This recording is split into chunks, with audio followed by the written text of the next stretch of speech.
From the newsroom at news.com.au.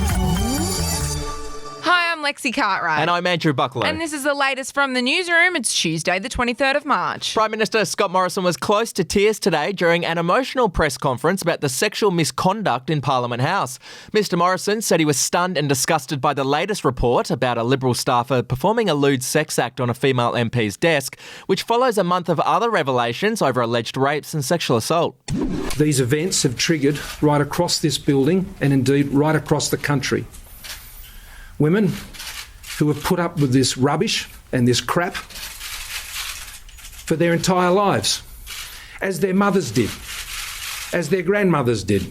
And it's been going on. We've been talking about it in this place for a month. They've been living with it for their entire lives.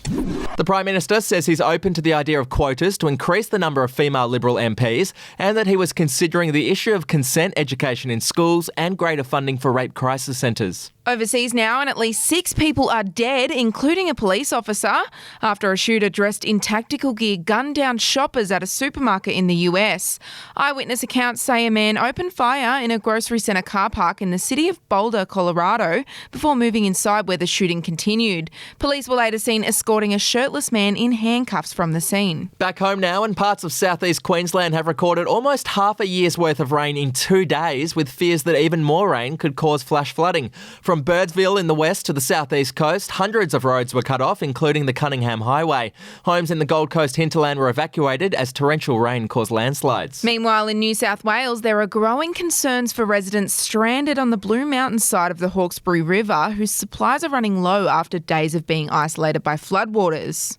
Towns such as North Richmond, Freeman's Reach and Wilberforce are in need of bread, milk, nappies and other essentials. Road and bridge closures have seen supermarket giants Coles and Woolworths unable to restock their shelves. You can follow the latest weather updates at news.com.au. To sport now, and Alexi, there's some good news for footy fans in Melbourne. There is, Bucky. AFL crowds will be boosted to 75% of the stadium's capacity this week. Now that means up to 75,000 people will be allowed to watch Thursday night's clash between Carlton and Collingwood at the MCG.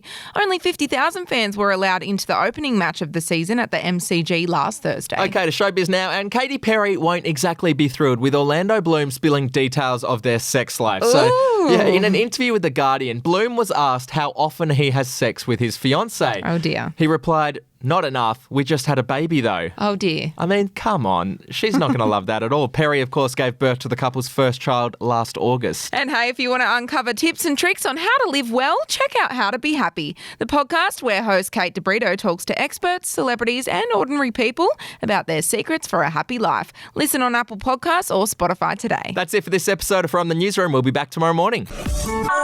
Your headlines from news.com.au.